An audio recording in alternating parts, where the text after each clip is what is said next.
Bonjour Sylvain, bonjour aux co-discutants, également à vos nombreux téléspectateurs qui nous écoutent ce matin. Je voudrais profiter du plateau qui nous est offert ce matin pour rappeler que dans quelques jours, quelques semaines précisément, du 9 au 10, à Yaoundé aura lieu la 3e convention ordinaire du mouvement pour la renaissance du Cameroun.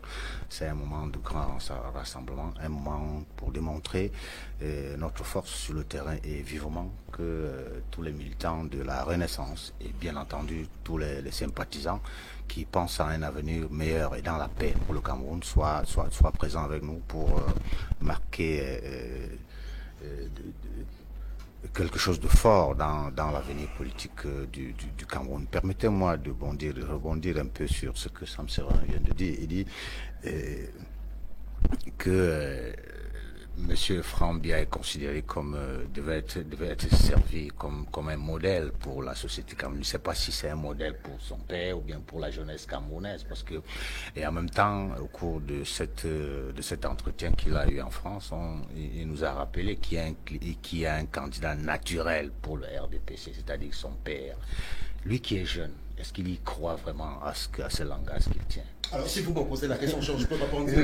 Non, vous allez répondre, s'il vous plaît. Vous allez répondre. Sam Serin, lui qui est jeune, est-ce qu'il croit vraiment que parce que son père est un candidat naturel, et si tout le monde devait se contenter de cette position naturelle, quelle place alors finalement on réserve à la jeunesse dans tout le combat que nous menons sur votre question, cela va me permettre de vous relancer. C'est vrai qu'on va revenir sur ces questions-là sur 2025.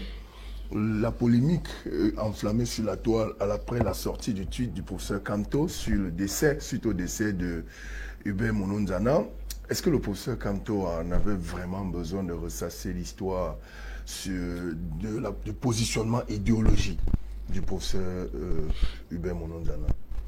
Je ne sais pas à quel moment dans cette tweet le professeur Kanto a ressassé l'histoire, mais il a juste tenu à rappeler que quand il parle de l'ethno-idéologie, qu'il empêchait à ce grand philosophe de transmettre ou de donner tout ce qu'il avait au service du Cameroun. Ce qui est tout à fait vrai, parce que le professeur a déploré que cette intelligence ait été mal utilisée au service des personnes qui n'ont même pas eu l'occasion de le valoriser. Parce que tout le monde sait comment il a fini ses jours.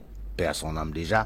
Tout le monde sait comment est-ce qu'on l'a traité à la fin dans c'est sur ce point-là qu'il faut comprendre. Est-ce que le professeur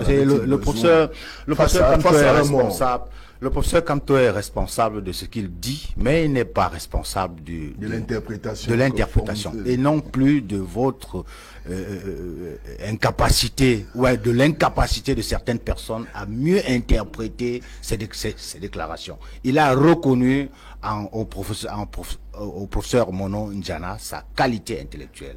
Mais il a déploré le fait qu'il ait utilisé cette qualité pour servir une cause qui ne lui a même pas été serviable à la fin. Parce que je voudrais encore rappeler, et au regard même des différentes interventions de cet éminent professeur, au regard même de ses propres interventions, comment est-ce qu'il a été traité au sein de sa formation politique. N'oublions pas qu'il est mort dans le dénuement. Et ceux qui viennent claironner aujourd'hui, que Kanto a dit ci, Kanto a dit là, si vous l'aimiez vraiment, vous ne devez pas le laisser mourir dans ce dénuement, dans cette misère.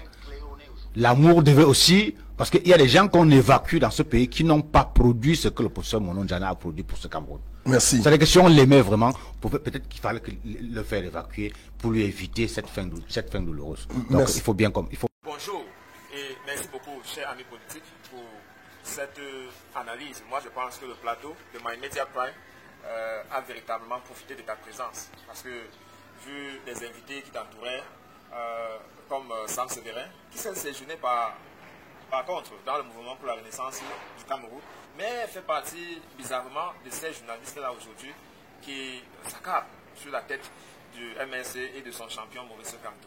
Bon, c'est comme ça le train de la renaissance, c'est comme l'église. Chacun entre selon ses espoirs, il sort aussitôt qu'il a atteint ses objectifs.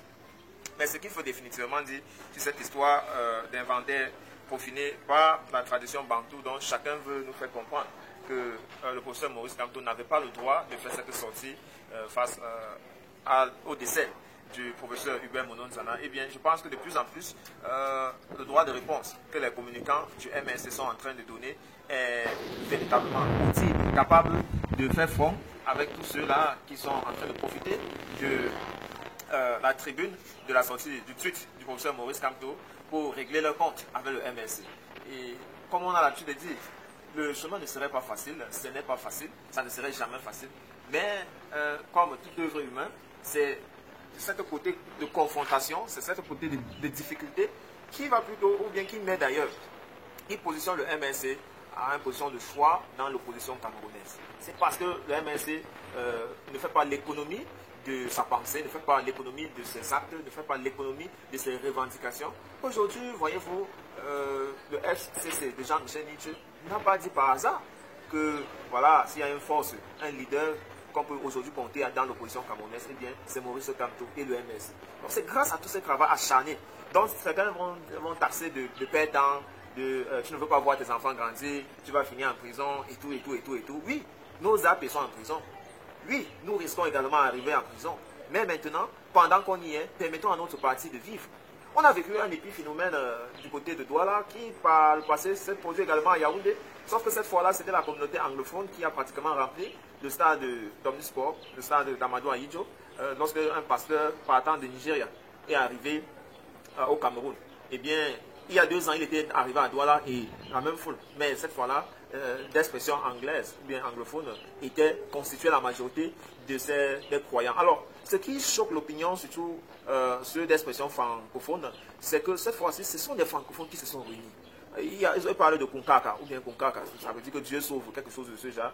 Le pasteur viendra ils doivent certainement venir de Burundi. Ouais, Burundi. Et les gars disent que mais on ne comprend pas comment l'un des plus pauvres pays au monde a un prophète qui vient au Cameroun et leur promet le ciel et la terre. Et puis voilà, on nous parle de près de 60 000 personnes qui se seront comme ça là, en laps de temps, c'est-à-dire à l'espace d'une journée. Ils sont tous mobilisés. Les images sont un peu partout sur les réseaux sociaux. Qu'est-ce que cela nous renseigne?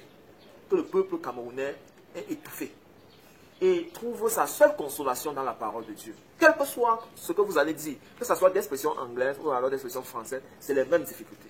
Si vous allez dans les constituants de cette marée-là, vous allez constater que la plupart, ce sont les Bayamsela. Vous comprenez? Ceux qui sont dans les métiers, et vous savez, ceux-là constituent la majorité de la population. Et moi, j'ai vécu cet événement-là en disant que nous ne devons pas léser sur les efforts de communiquer le message de la Renaissance. Parce qu'on ne sait jamais, vous ne connaissez pas qui ça peut naître. Et tout comme la parole de Dieu, lorsqu'on prêche la parole de Dieu, on ne se limite pas à dire que non, celui-ci est croyant, celui-là n'est pas croyant. Non, on partage le message et puis ça agit sur les individus selon la profondeur de leur foi. Et chacun connaît là où ça lui fait mal. On dit que c'est celui qui porte la chaussure qui sait là où ça lui fait mal. Donc, continuons. On est rendu à 19 jours de la convention. C'est du 9 au 10 décembre prochain, du côté de Yaoundé.